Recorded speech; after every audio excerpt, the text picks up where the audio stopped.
kind of forgettable. A lot of people just forget about that second record. It's not bad. It's bad. It's just a different record. He's a bad singer. This is Nick Fitt, and if you know, you know. Early tours working at Trash Talk, serving as a tech and merch manager for Bayside or Devil's Prada, to assisting tour management with the Jonas Brothers. His name and work has grown well past his hardcore punk beginnings. We've caught up with Nick in Portland, Oregon, where he runs go-to production for marquee venues. Nick's unique approach to working and creating is one that screams a commitment to film. That said, I took the time to sit down with them, talk about making music, and get an understanding of what makes them tick.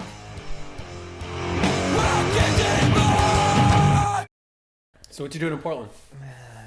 I used to work at a venue, dude. Now I don't anymore. The industry, it got hit real hard, you know, like, shout out to my brothers in the industry, it's fucking my jams, you know? Now, how'd you end up out here, like, especially coming out of New Jersey? I was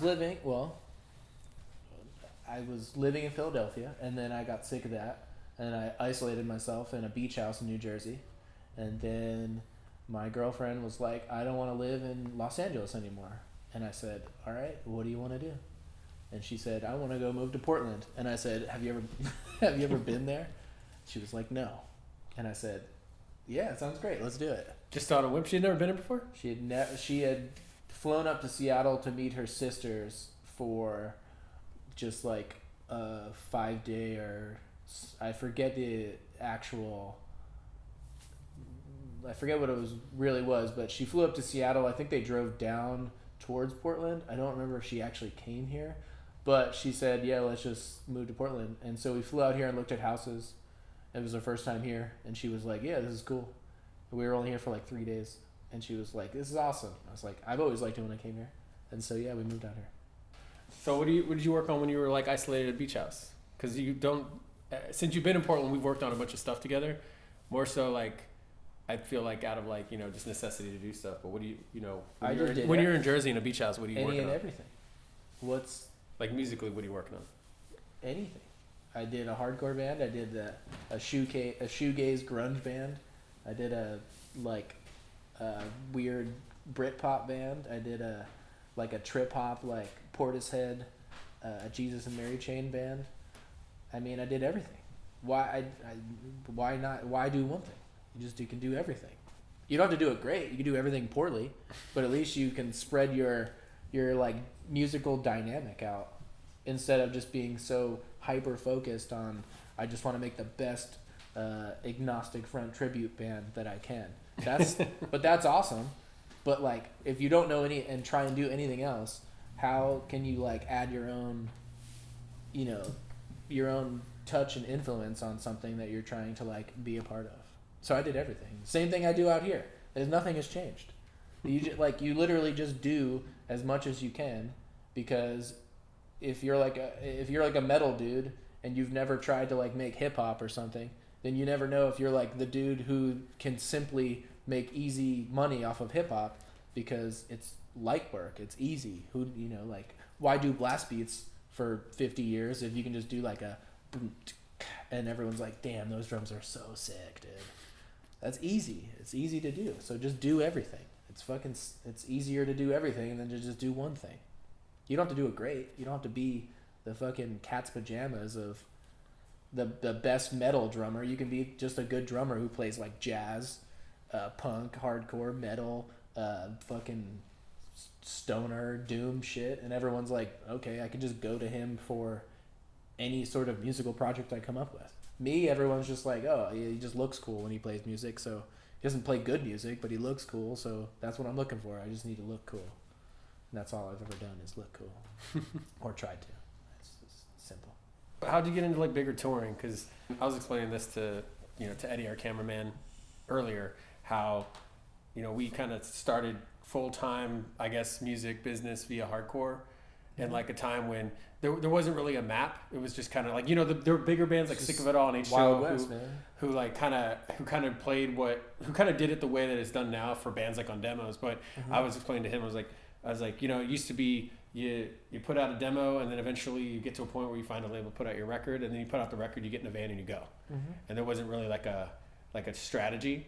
I mean, what was it like going from that into like this bigger major label touring where you're working from From like get in the van, go make it work to here's your itinerary. Here's like, was there a huge learning curve? Like, do you like fake the funk, or do you like, what do you do? I mean, yes and no. There's nothing hard about being on tour. It's either for you or it's not for you. Because essentially it's just, you have to, the grind of it is just being okay with not having something to do for a long period of time and then doing something for a set period of time and then just repeating that constantly. So like when I did a tour before my first one with the Mongoloids. I did a tour with a band. He's like one of my best friends still to this day. He was in a band. It was like an electronic pop band, right? And I was working at Whole Foods, funny enough, and I was in the produce section, and he was working as like the head. I don't know what the section is. He's like, people came up and asked for pizza, and he would have to cut the pizza and give them a pizza. I don't know what the term for that is. And his band was like going on tour for like, I think it was down to Florida and back. And he was like, hey, do you want to come with us? I was like, oh, I don't think I can. I don't think I can take time off from my Whole Foods job. And he was like, oh, who cares? And I was like, yeah, you know what? Who cares? And I just quit Whole Foods and I went on tour with them. And it was the funnest thing I've ever done, but it was like the worst attended tour. And there was like, I think the most amount of people who came to a show was maybe like 15 people. We played a show in Atlanta, Georgia at a coffee shop that 0 people came to. Even the people who worked at the coffee shop left. So it was just us as a band and the person who put the show on. I wasn't playing in the band, I was just with them. But it was just like the people who were on the tour and the one person who put the show on, and that was the extent of the people of the show. And then I did that, and then I came back, and this kid, Alan, who played drums in the Mongoloids, had been my friend way before that, when he was like, I think I met him when he was 14 years old. And he was like, if you want to come, we can come out to Sound of Fury 2007. And we did a tour with Bitter End out there and did it back. And that was like the beginning of finding whatever weird little lane in hardcore for me.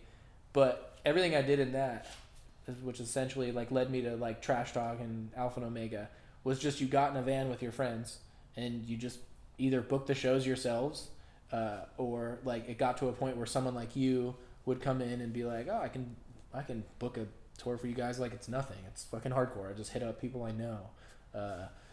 This is before you became super professional about it, but you'd be like, I know people with houses and basements and VFWs, and before contracts became a thing. Mm-hmm. And then from doing that, I probably did that for like 4 years or something like that. But the dude who was in that first band that I went on tour with, the abysmal, terrible tour, he had started getting traction being like a guitar tech and just pretty much being a tour manager and whatnot for bands. And so he had worked his way up to like Bayside and those other bands you probably don't know. But he started just being like, hey, I can like start getting you jobs. Because what you're doing for your friends' hardcore bands is like 100 times more like work, and you're getting paid $0. And I know people who are getting paid insert amount for doing way less than what you do. So I can like get you a job, or I can try and get you a job. And I was just like, nah, dude, I don't want to sell out my roots, my hardcore roots. I can't do that. I don't do this for money. I do this for the love and the passion, it was true for a long time. Yeah. And then I just got to a point where I just realized I was just like seeing the same people, which wasn't a problem, but like I wanted to see like more of it. Yeah. And then I just hit him up one day and I was just like, you know what? I'll take a job. And he was just like, all right, I'll try and get you one. And I think like the first one, I don't remember the first one he got me. It was like either like We the Kings or like the Warped Tour or something like that. But he got me it. And I remember I've never really been nervous about anything. There's nothing to be nervous about touring. It's the same shit.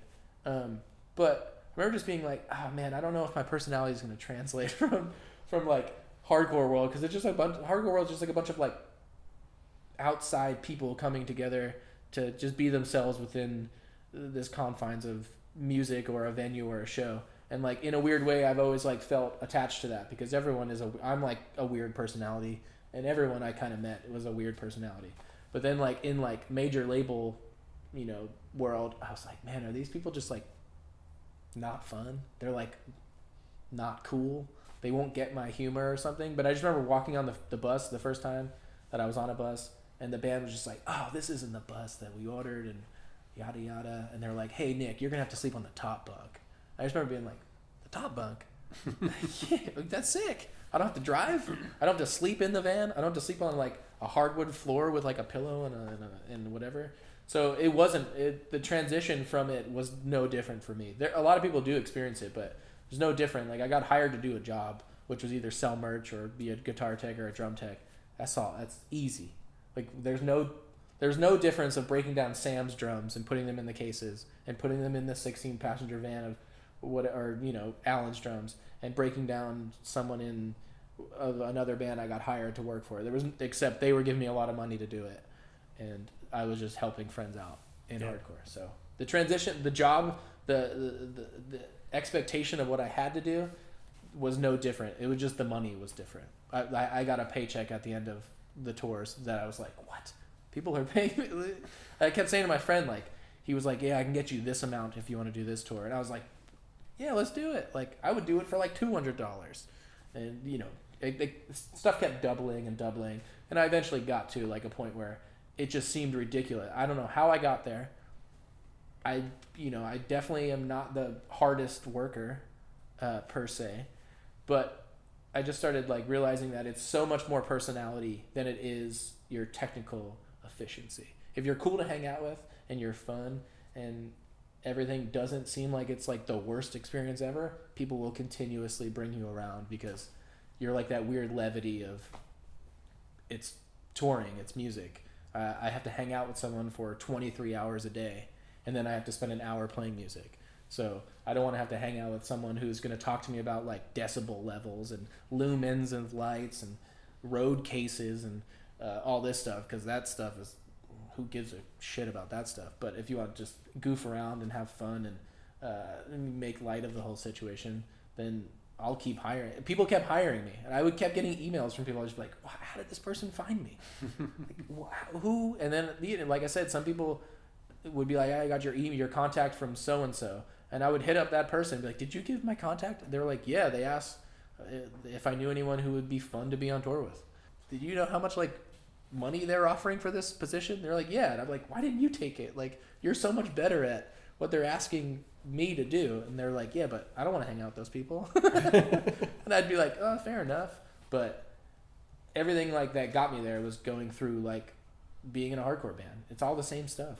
That's why like I'm glad that some people started making the transition from hardcore world into like actual business of like being professional, whatever you want to call it, because it's the same thing.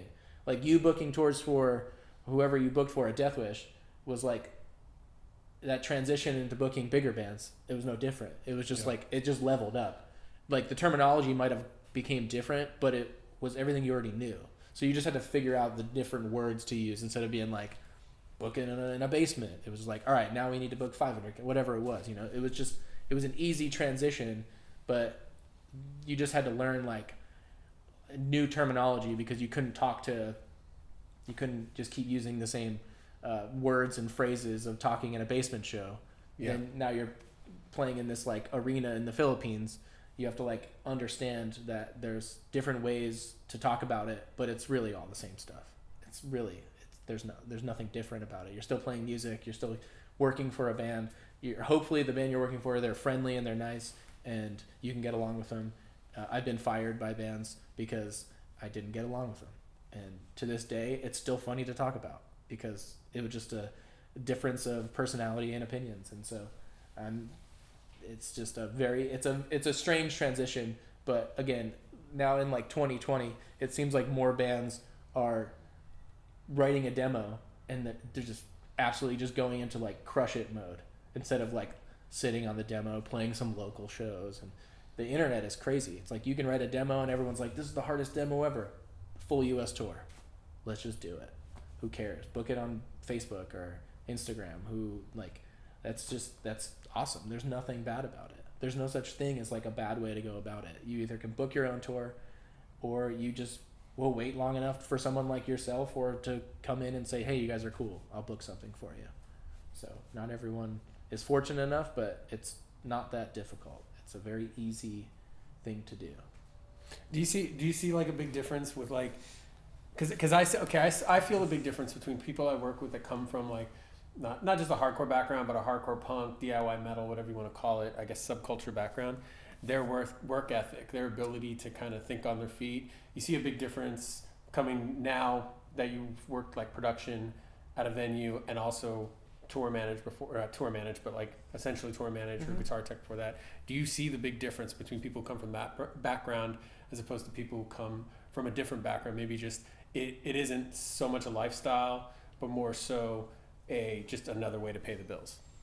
I mean, yeah, you can like tell there's people who went through a struggle to get to like get to where they are. Like they like spent time in a 16 passenger van that had no heat, no air conditioning. The windows didn't roll down, and you had to like hang out with people in cramped spaces. Like you can tell the difference between someone who had to earn their opportunity and someone who was just given an opportunity. Like there's like bands who are popular who will just hire their friends and they just keep their friends on forever because they just want to hang out with their friends. Their friends don't know what they're doing.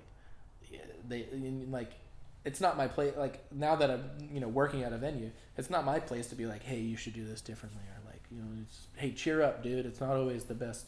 But like even like when I started getting bigger and bigger tours, I started realizing like there was people who had never gone through any sort of struggle, quote unquote, or whatever that is. Like me having to be in like the yellow Iron Age van. That was for like 2 tours. That was terrible. In hindsight, it was terrible.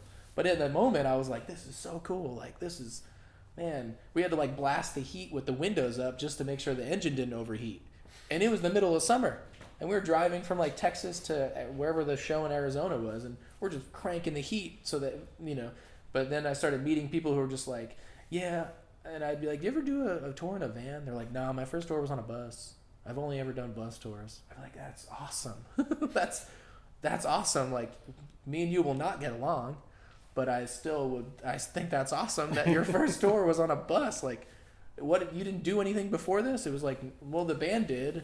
But as soon as they got on a bus, they brought in like us as friends, and I don't know anything about that. Like, and that's why I would mostly, people's intrigue in me was like, wow, you actually come from like a hardcore band. What was it like being in a van? Or I'd be like, it was sucked. Like, there's nothing cool about it. They'd be like, oh man, I really wish I could have been there on that stuff. Like the whole, like when people started finding out I was associated with Trash Talk, that's all they would want to talk to me about, which is totally fine.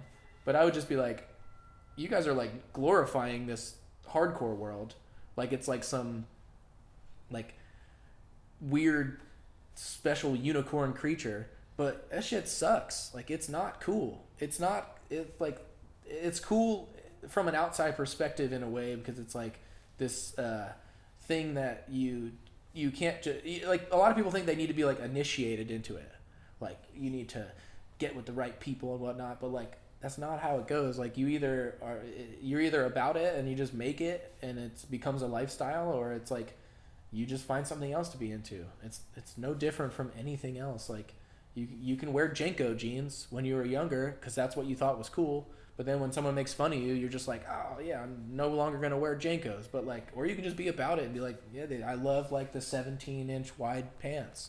That shit's sick. You guys don't know what Jenkos are? I know what Jenkos are. I was making sure. I was making sure, like... It's called pipes. I don't know what pipes are, but Jenkos were saying. Jenkos were like 17-inch. Like when you're talking about like, you meet those people, it's like, oh, I've never done a tour in a van. I've only ever done bus tours or, this big stuff. And it's interesting, like when did Warped Tour stop being Warped Tour? 2017, I think was the last year. 16, 17. And I remember... Being like, oh, that's kind of end of an era. That's a little bit of a bummer. But I also the other side of that I said was, you're going to see a lot of bands go away because there was a lot of bands that their first and only tours are Warped Tours. And I think in a certain way, Warped Tour going away kind of helped thin that herd a little bit, where you start to see bands like, okay, you've just got all these opportunities. Now you got to get into a Sprinter or a 15 passenger, whatever it might be, and kind of work. And I kind of see that, you kind of started to see a couple bands go out. They do about a week's worth of touring. And they're like, oh, this is hard. There's no built-in audience.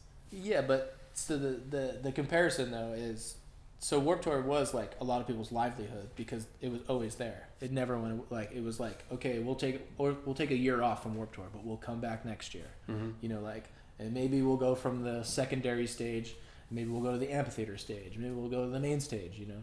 But like the same thing happened in hardcore because for a long time, a good 5 or 6 years ish, the summer route was you toured out to Sound and Fury, and then from Sound and Fury you toured back out to This Is Hardcore. Mm-hmm. At some point that stopped, and then a lot of bands dropped off because it was like that was the go-to. It was the circle, and so when bands or individuals in bands got used to that always being there, that became a thing, and then it stopped. I don't know why it stopped. Well, I think at the time, like I booked a lot of those. That's what I'm saying, and that stopping though halted a lot of people from being like, so now what do we do in the summer? I think it was a bummer when it stopped, but it was almost there was no stopping it like coming to an end because a lot of those tours started to eat each other up, and you had a lot of bands kind of, you know, when you're young and you're in this bubble where you're killing it and you're playing for your friends and you're in a small van and you seem kind of invincible until you get to the middle of the country. And we all talked about how the coasts are great, but the middle of the country is going to be the real tough part. A lot of these bands started having to combine shows, and I was guilty of it too, you know, putting too many bands on one tour because I just didn't know how to say no to an artist, or I didn't know how to say no to a promoter. And there's all that momentum and all that talk, and then it comes down to the show in Little Rock, and you end up playing to like 2 people who only really want to see one band. I mean, you know, yeah. And so eventually that had to come to an end. Yeah, but it didn't though, because that's just how that. But in the process of doing all that stuff, that's where continuing to do it is where it weeds out the people or bands that just really aren't in it. You know, like you have to get through that stuff because it's not always going to be sold out Chain Reaction shows in Southern California, a good performance at Sound and Fury. Like you can't just establish this like baseline of like shows are always going to be awesome, so let's just run it like that all the time. It's like you have to understand that like yes, you might crush it on a coast or this coast or certain sections, but you have to continuously get in your vehicle and go and play to 5 people, because those 5 people might then turn around and tell 5 of their friends, and you got 10 people the next show, and that 10 people turns into 50 people. And like weirdly enough, my attitude when I got to working for major label bands was established via the Mongoloids and Trash Talk and whatever. It's because for every one person that doesn't like you, there's 10 to 15 to 20 to 30 more people that you can then replace them as fans. So, and that's why everyone, regardless if they at the time admitted it, in hindsight, it's undeniable. Like that's why Trash Talk became such like a heavy hitter within the like that little era of bands, is because no matter what, all they did was just continuously go. It didn't matter there was 5 people, because performing the same way if there's 5 people or if there's 100 or 500 people is so crucial, because you can't just be like, oh, there's 5 people here, let's just take the night off. No, you know, oh, it's Sound and Fury, let's kill it, jump around, throw microphones, break guitars. You have to just be willing to do that whether there's 0 people or 1,000 people, because when you get to the middle of the country, that's when a lot of the stuff comes. That's when you realize your band's really not overly like super popular everywhere. You're popular in places, but you can't let that like be like crushing for you. Like, oh, no one came to our Cleveland show.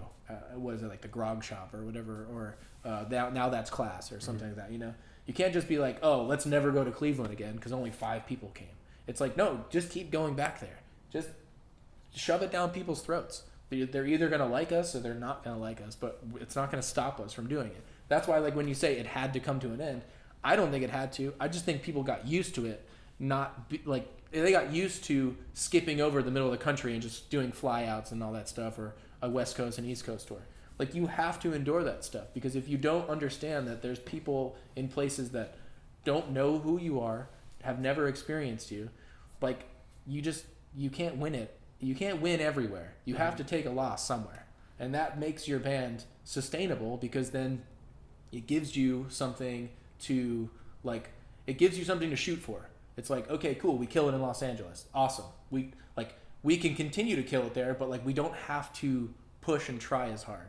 We don't kill it in Milwaukee, you know, like we don't have to keep going back there, but we have to make it a point to go there because there are people there. And I would just pick Milwaukee out of nowhere, but you know, like just that type of thing. Like, you know, you can kill it in Richmond because there's United Blood, and that's like a hardcore like center, like, you know, the epicenter. Like New York City, Boston, Philadelphia, New Jersey for a time. Florida is like it's like a big thing. So you can kill it in like the big areas, but if you can also like make it a point to go back to the smaller places and just be like, hey, we're gonna keep coming back. And if you keep booking people in like West Virginia or something or whatever, then it like shows that like you're willing to come. That's why the Mongoloids were great too. We went to places I'd never been to since. Like we played in a post office in West Virginia. It was an abandoned post office, and there was like 200 kids there. Mm-hmm. I was like, what the hell is going on? We had to drive up a mountain through like make this, that, and left-hand turns, and we arrived where the GPS said, and it was a post office. I was like, what are we doing? And then kids showed up, and I was like, oh, okay, well, this makes total sense now, I guess, whatever. But yeah, but like the Warped Tour, like the circle for This Is Hardcore and Sound and Fury, like that little thing, it's the same as Warped Tour. It just gave people started understanding that it was always they thought it was always going to be there, and then when both of them kind of ended, bands fell off because they were just like, what are we supposed to do in the summer now? Do we book our own tours?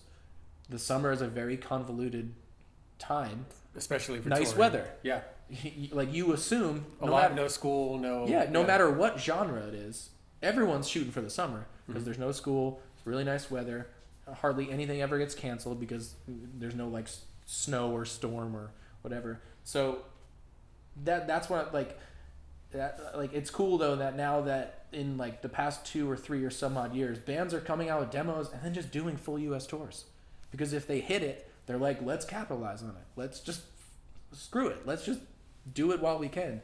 And I think that's why bands like Fury became popular, because they came out of like the gate and everyone really liked the early stuff, and they just were like, all right, let's just go for it, like let's do it and let's push it. And they used the right formula, and they've leveled up every single time they've done things. You know, now they're on in a good place. You know, the last record's all right and it's good, and it was distributed. They're on Run for Cover, so now they went from Hardcore Kids, and Hardcore Kids still like Run for Cover, but now Run for Cover also gives them a whole different demographic. So it's like a weird, in a way, like every single thing it's not very different from itself.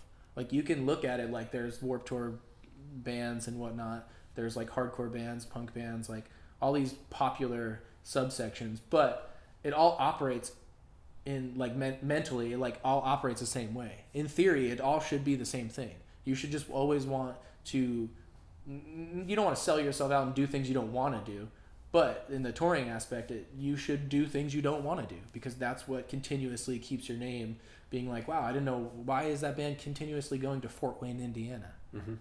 Because maybe they just, it's just a place pop for them. Yeah, it's just a place they go through, and everyone was, it just, at the right time, there was like a good amount of people at the show. And the next time they went back, they doubled it. You know, there's 50 kids at a show the first time.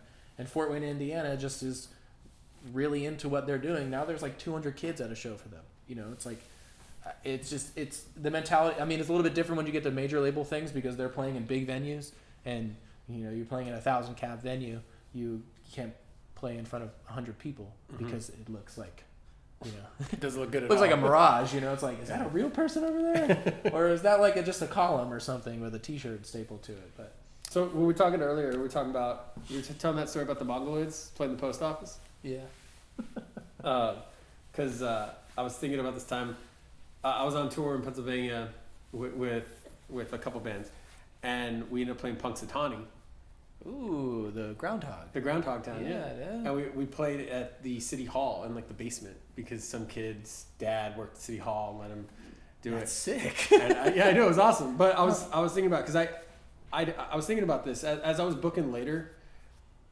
Venues became more readily available, and I've talked about this a couple times, how I missed the shows I missed when I was, or the shows I remember when I was touring, were never at traditional venues. Like they were always in like post offices or city halls or VFW halls, or even wilder stuff. Like I played a muffler shop in San Jose once, and like I think a lot of the older hardcore kids probably remember like Hammer Lane in Las Vegas, and playing like in the Junkyard.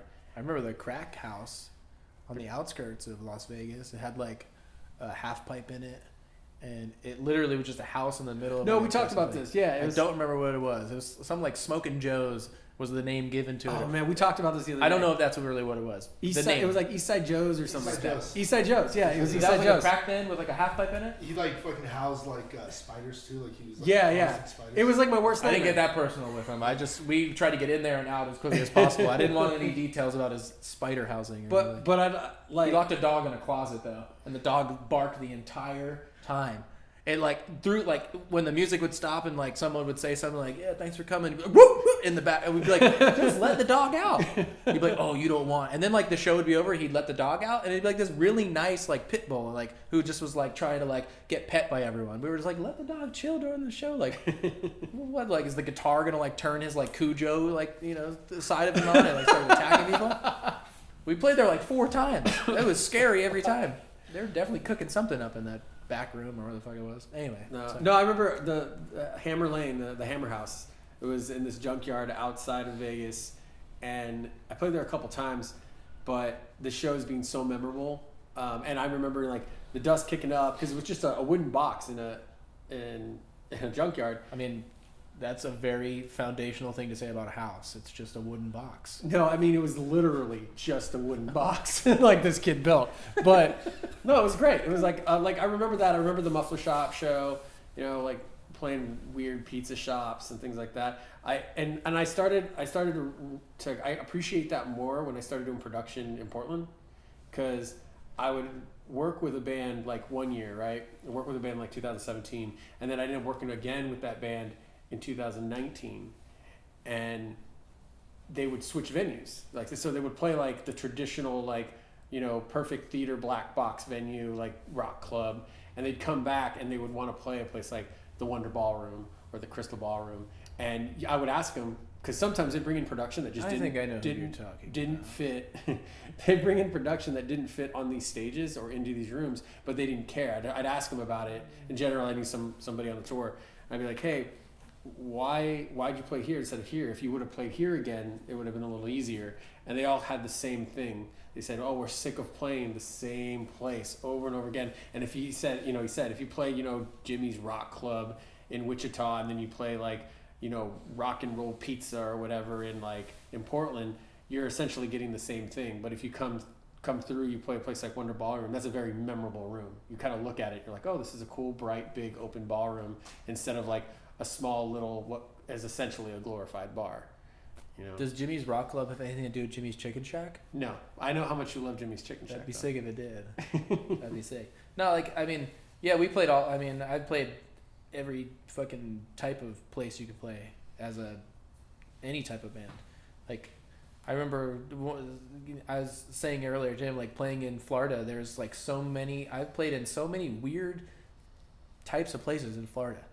Like a dance studio where like we watched the like little girl ballerinas clear out of the dance studio, and then like the promoter or whoever was putting the show on would go in and set up like the little PA that you can buy, and then we would go in and play. And it was the strangest. It was like it's like very weird. And also this band Macago NT would always be on the shows, which is like these like Hispanic dudes playing like grindcore, like weird shit. But anyway, like in Alabama, we played at some kid's house. It was like his garage on the Trapped Under Ice tour. We played in the dude from Legion's house. It was just a garage.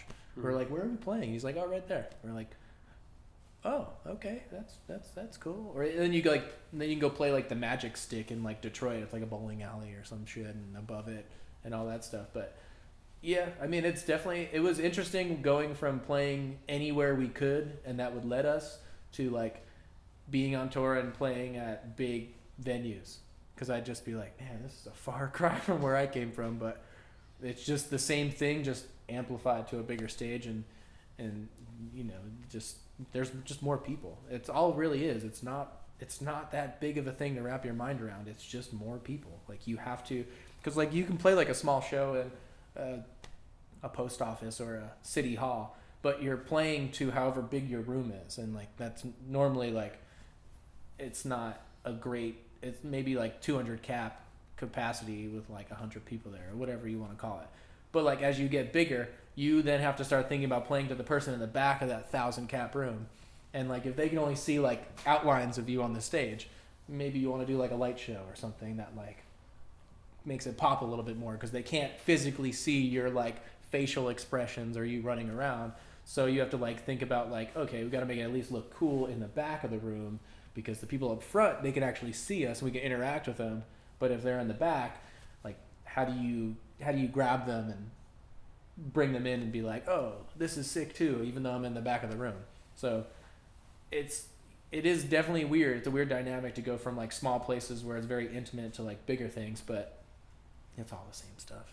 It's literally all the same stuff. I think I just remember like I've always appreciated, and I mean I can't speak on any other genres other than hardcore in this situation, but I always appreciated hardcore kids' abilities to make the show happen by whatever means necessary, whereas you don't really see that lot in other genres. Yeah, like, because you can't though, because all that stuff is like they live in like a world of like it's an established way of doing things. Like if you book a show at your house and you can't do it in your basement for it's a hardcore show, you can just ask a friend and be like, hey, can we do it in your basement? I know you have a basement. We could just do a show. But if you have if you're like a platinum selling pop artist and a show falls through at the Crystal, you can't just be like, what's the next best thing, guys? Let's make it happen. Because Roseland or whatever here, they might have a show. You can't just move a show. It's not that like, but like being resourceful as a hardcore kid, you can do it. Because like there's times where we showed up at venues and it was like, hey guys, we can't play at the venue. But don't worry, my friend has a house. We can just play at the house. And like that's what's cool. And like you learn to grind with it and stuff. So it's not like it doesn't take all the wind out of your sails. Mm-hmm. You learn to be like, well, if it's not going to happen, at least we can like use what we've learned from like previous states or places we've been. And if you show up and a promoter's like, hey, we can't do the show here, you'd be like, hey, do you know anyone with a house? You know anyone? Like, we'll play a basement. We'll play at Jimmy's Chicken Shack if we have to. Like there's a place in New Jersey. This means nothing to anyone.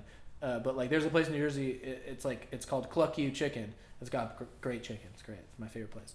But I was living there in 2017. A video popped up and they did like a beat down hardcore show inside of a Cluck You. That's like my dream come true. Not music wise, but just like having a show inside of Cluck You. That's fantastic. It's like that Denny's video that came up. Like they put like a hardcore show on at Denny's. Yeah. And they just punch in like chandeliers, and there's probably never was a show again at Denny's, but that's sick that someone was like, we could put a show on at Denny's. Let's do it. I'd be like, okay, cool. But whoever, I don't know who's popular. Like Billie Eilish is not going to book a show at Denny's. But not even in size. That's because if she bought the Denny's. Not even in size, but I think you see less of that now because a lot of bands have become more dependent on having a suitable sound system. They can't perform without having tracks, or they can't perform without having like quality stuff. Like just quality setup and a stage. Sometimes it's ego. Sometimes it's technically they can't do it physically because of their equipment. And I think you see less of that now, even with bands that are on their way up that really shouldn't put themselves in that position. Sure, but it's like it becomes crippling though, because if you add so much stuff onto what you're presenting to whatever audience it is, it becomes crippling when you take something away. Like mm-hmm. You don't know what to do. Like, oh, we've set this whole, like a couple weeks ago when Terror played at Hawthorne, right? Monitors is the funniest thing to me in the world. That's like, if you're an aggressive band, monitors are hilarious to me. Like, you should just, it doesn't make any sense. But anyway, we were asking, like, Nick was playing drums, and they were like, all right, what do you want in your monitor? He was like, nothing. I don't want anything. And we're like, the person who's doing sound was like, what? You don't want, like, not even like a kick or snare? He's like, I don't want any drums in my monitor. And then they went around and they're doing guitars. And they're like, do you want any guitars in your monitor? He was like, no, I want nothing. No vocals, no guitars, no drums, which is true because he is starting the songs. They're playing to his tempo. He knows the songs. He knows how to play them. So all he has to do is play them and they follow him, which is how all those bands should be. But like, yeah, they have backing tracks. They have these like cues and light productions. And if you say, hey, you can't bring your 2 trusses of your lights in, they're like, no light show tonight. We can't do it because like they don't know how to adjust on the fly, and it becomes crippling because they're so attached to how they go about it. Because like doing like current metalcore bands that they do it now, they have a backing track. Well, not all of them, but some of them have a backing track, not because they're cheating, but because like it's usually in their ears just so they have an understanding, because sometimes it's just how they prefer it and whatnot. But then you see like some bands who they can't play a show without it. Like you recorded and wrote this song. You know how it goes. If you can't play it without a backing track, that's crazy to me. But I'm not against it. You can do whatever you want. I'm not being like you suck or whatever. It's just like sometimes it's crazy when I think about it. It's just like, how do you know how the song goes? Like you should be able to play it in any circumstance. Like, like if you can't play on a stage and they're like play on the floor and you don't have monitors, you're like, what are we gonna do? I can't hear like the snare. I can't hear like no. You like just it is what it is. Like you wrote the song, you should know how it goes, you're good to go. But as I got more and more into like major label bands, I realized that like they do lean on production a ton goes into pre-production, like knowing like dealing with different size venues and stuff, and knowing what your routing is when you have like an A package for what you're bringing in, and then a B package, and then even a C package where like it might be a teeny, like you don't, like you said, like it was earlier, like you might kill it in these big venue or big areas and play big venues, but in, the middle of the country, you might play like a 200 cap venue. You can't bring your projection screen, light show, mobile, killing it unit type in there. You just have to bring your equipment in and play a show, and that's all you can do. But some bands like freak out and are like, what am I going to do? I don't know what to do. Guys, do you remember how to play the songs? All right, let's cancel. Well, I've been seeing it. I saw it more so when I started doing more like venue production. But a lot of bands that come in and they're only drawing like 100 people, which is not terrible at all. That's great. That's great that you're drawing anybody. But they'll come in and they have put themselves in a position where they maybe that artist is booked in the city, and it makes more sense to put them in a 100 cap like VFW hall. But then the band shows up and they can't perform in this VFW hall that only has a vocal PA because there's no stage. Yeah, there's no stage, and you can see there's a huge dilemma, and they have to have a little band meeting, and they're like, they really got to on the fly figure out. And I've seen bands do it. They figure out how to do it without tracks. They figure out how to do it without their floor package. But it seemed like there was a hiccup in the train of thought of, okay, we've never been to Portland before. We're going to come to Portland, and we're going to bring all this stuff, and we become dependent on the stuff, but we're not going to draw the people that warrant putting ourselves in this position. Yeah, I mean that just goes into about like your technical proficiency, or are you worried about your like how you come off and how you present yourself? Like style versus technicality. Sure, it's like you can be the most technical band in the world, and people will go and see you, but if you stop performing as much as you were, you're not going to be missed. You know what I'm saying? Like there's exceptions to the rule. There's always exceptions to every rule. In regards to music and whatnot. But like you could literally be like the most technical band in the world, but if you're boring as shit, people will go and see you once or twice, but then it'll just be like, oh, I don't want to go see the exact same, like if they're going to play the record exactly how it's recorded, just stay at home and listen to the record. Like that's like the same, if it's the same experience, you're not missing out on anything. But if you go see a band who might not play perfectly, but has like this stage presence of like, when a band can take your mind off what the music is that they're listening to, and they're just like engulfed in the experience of like people running around on stage, falling or bumping into each other, like goofing off, having like smiles and laughing mid-song, looking at each other, like you remember that stuff, or you tell other people about it, like, yo, I saw such and such last night. Like it was crazy. It was like really weird. It's like I couldn't, like they're moving around, they jumped into the crowd, they jumped into the drums, like it was crazy. And people are like, wow, like next time they come through, I did want to see if they do that plus more stuff. But if that's why like having some sort of style incorporated into the music you make is like, I think is like it's a major thing, because if you're boring, you will be forgotten, because or you'll just always be known as just like this, whatever you are. You play music really well. That's awesome. Nothing against that.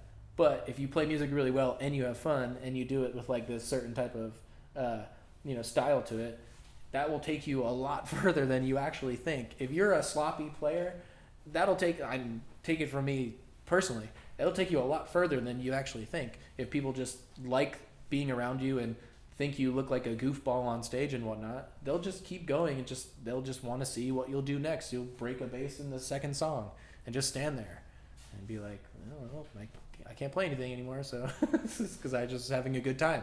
That's it. But the more and more like bands like become more popular or can start using like technology to their advantage, like having backing tracks and production and whatnot, it sometimes does take away their, like, look at Every Time I Die. Every Time I Die is pretty popular. They could afford all that stuff, but in reality, they just run around on stage. Like their whole thing is more to present the fact that like they do enjoy they enjoy being up there doing what they do. Mm-hmm. Like regardless of being like super, like, because some of their songs are pretty technical. Like they have like riffs that aren't just generic. Like they are what they are. But I think like they would forego that mentality in like a live setting to just let everyone see them as like having a good time, and they haven't really changed as human beings. Like they started off as like this spastic, goofball-y type thing. They always had like promo pictures dressed as like sailors and stuff, like, and now they've just transitioned into being like the older guard who still puts on a show that younger people can look at them and go, oh, we can do that. Like we can have fun. We don't have to be serious. Like Andy is like this massive man, and he's a wrestler. Like he's a professional wrestler, but he also is like the nicest, most accommodating, kindest person in the world. And looks can be deceiving, but like if you go see him play a show, he's just goofing around. He's like wearing booty shorts or something stupid, or he just to like give himself some sort of like, I don't know if he does it on purpose, but it's just like the ability to look at someone and say like, oh, he looks like I could be friends with him. Like he's on a stage, yeah, I'm paying to see him, but like I feel like I could be friends with that person. And so a lot of bands don't think about it that much. They think about like, we have to be technically proficient, we have to nail every note, we have to do it, and we can't sacrifice having a good time, because like if we do that, then like maybe they won't take us serious, and being taken serious is stupid. Put that on my gravestone. Being taken serious is stupid. I remember that. bury me on that. Well, we got to clear that with my parents, but maybe they don't want that. But like, just go up after I'm buried with a Sharpie and write that on my headstone. Unless you're paying for it, I don't know. You might have the money. Who knows? We should probably wrap it up. So, any last words? Yeah, grow your hair out. My hair? Everyone. Everybody. Yeah, who cares? Like, just grow your hair out and have fun, because life's not serious. Life is a joke, actually. Life is not pain. Life is a joke.